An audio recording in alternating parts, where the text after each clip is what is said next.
Hello viewers, आज के video में हम देखेंगे 8 जुलाई के टॉप 10 करंट अफेयर्स। चलिए शुरू करते हैं वीडियो। पहला है हमारा, उड़ीसा सरकार ने भूमिहीन किसानों को फसल ऋण देने हेतु बलराम योजना शुरू की है। क्वेश्चन आपसे यही पूछा जाएगा कि बलराम योजना किस राज्य में शुरू की है, तो हमें पता है किसने शुरू की है, उड़ीसा सरकार ने। उड़ीसा सरकार ने भूमिहीन लैंडलेस लेबरर्स को, किसानों को फसल ऋण देने के लिए बलराम योजना शुरू की है। नई योजना के तहत भूमिहीन कृषकों को संयुक्त देयता समूहों JLGs के माध्यम से ऋण मिलेगा। बलराम योजना के तहत सरकार ने अगले 2 वर्षों में 7 लाख भूमिहीन किसानों को कृषि ऋण प्रदान करने का लक्ष्य रखा है।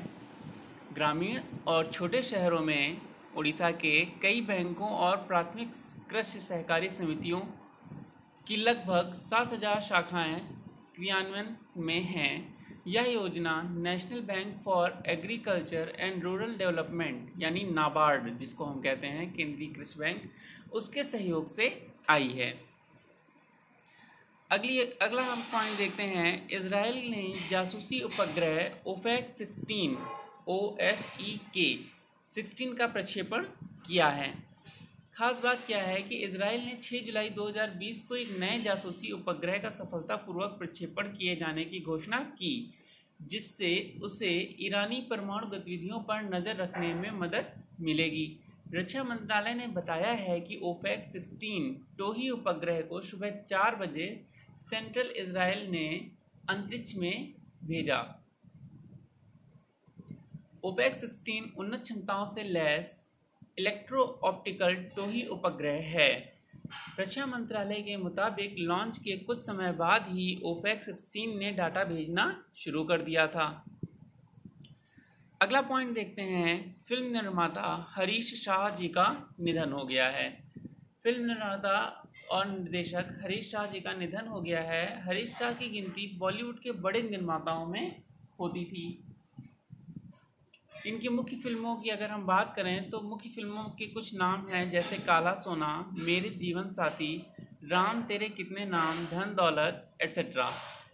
वे पिछले 40 सालों से फिल्म इंडस्ट्री में सक्रिय थे। अगला पॉइंट देखते हैं। राजस्थान में बनेगा दुनिया का तीसरा सबसे बड़ा cricket stadium.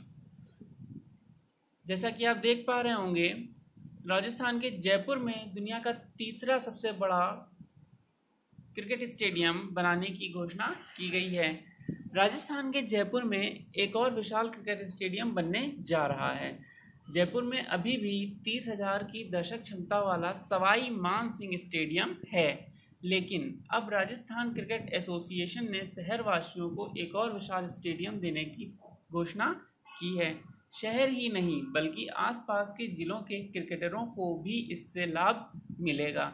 Rajasthan cricket association ने इस स्टेडियम में 75,000 लोगों के बैठने की क्षमता प्रदान करेगा, ऐसी बात कही है।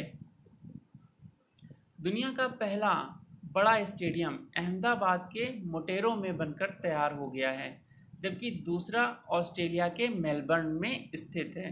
इन दोनों ही स्टेडियमों में दर्शक क्षमता 1 लाख के पार है। अहमदाबाद में बने सरदार वल्लभ भाई पटेल स्टेडियम में 1,10,000 और ऑस्ट्रेलिया के मेलबर्न स्टेडियम में 1,02,000 लोगों के एक साथ बैठने की व्यवस्था की जा सकती है।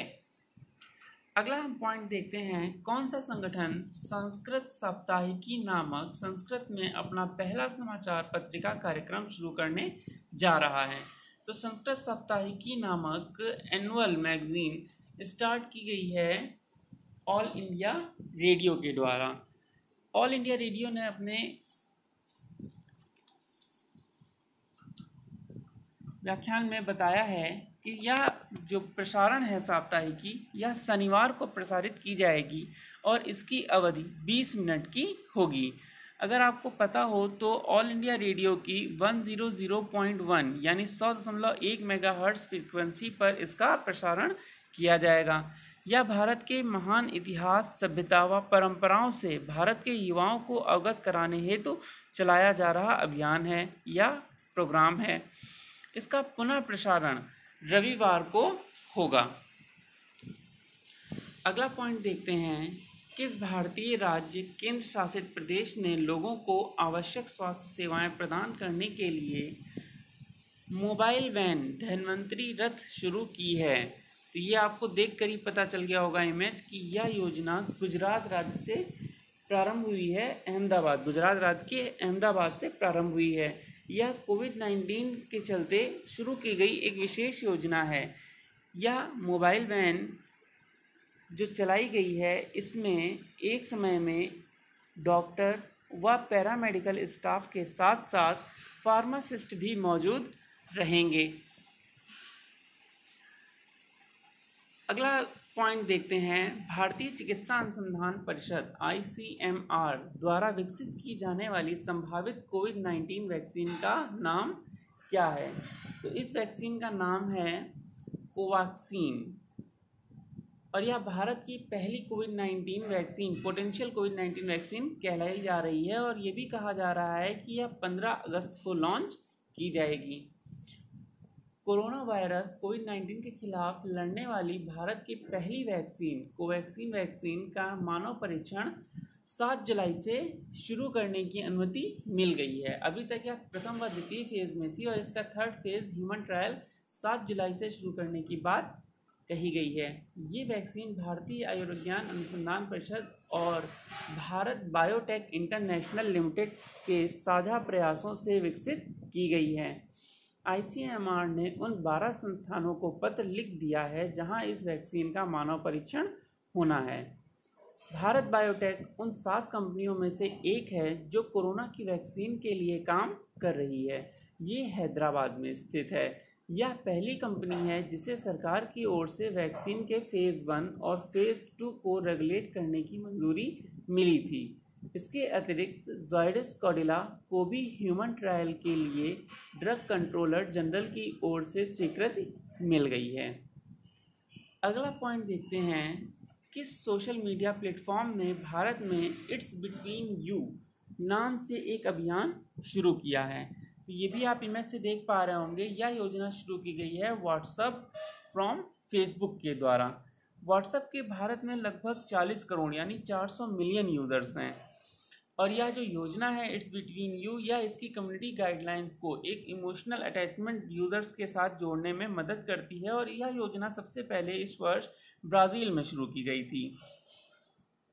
Facebook India director Avinash Pant ji ने बताया कि भारत में यह कैंपेन अगले 10 हफ्तों तक चलेगा। विभिन्न क्षेत्रीय व राष्ट्रीय चैनलों व अलग अलग भाषाओं के माध्यम से यह चलाया जाएगा। And by this campaign, Facebook-owned WhatsApp is attempting to strike an emotional chord with its over 400 million users in India. अगला पॉइंट देखते हैं इसके बाद। अंतर्राष्ट्रीय सहकारिता दिवस 2020 का विषय क्या है? तो अंतर्राष्ट्रीय सहकारिता दिवस यानी कि the international day of cooperative, it is an annual celebration of the cooperative movement that takes place on the first Saturday of July since 1923, and since 1995 the United Nations and the International Cooperative Alliance have been setting the theme for the celebration of the day, and this year in 2020 the theme is Cooperatives for climate action. Theme याद रखिएगा, cooperatives for climate action. ये 4 जुलाई 2020 की theme थी और यह day जो है यह फर्स्ट सैटरडे ऑफ जुलाई को मनाया जाता है। तो यह भी खास है, याद रखिएगा, क्योंकि डेट हर साल सेम नहीं रहेगी। इसके बाद हम देखते हैं कुछ इम्पोर्टेंट बुक्स जो इस हफ्ते लिखी गई हैं या इस हफ्ते आई हैं सामने, जिसमें से सबसे पहली है हमारी overdraft saving the Indian saver. यह बुक RBI के पूर्व गवर्नर उर्जित पटेल जी के द्वारा लिखी गई है। इसके अलावा एक और बुक है getting competitive a practitioner guide for India. यह बुक लिखी है RC भार्गव जी ने। RC भार्गव, इनका पूरा नाम है रविंद्र चंद्र भार्गव और रविंद्र चंद्र भार्गव जी का जन्म 30 जुलाई 1934 को हुआ था और ये फॉर्मर सीईओ हैं मारुति सुजुकी के और करंट चेयरमैन हैं मारुति सुजुकी के, जो कि भारत की सबसे बड़ी ऑटोमोबाइल मैन्युफैक्चरर है। तो ये थे आपके 8 जुलाई के टॉप 10 करंट अफेयर्स। इसके बाद मिलते हैं नेक्स्ट वीडियो में। Thank you.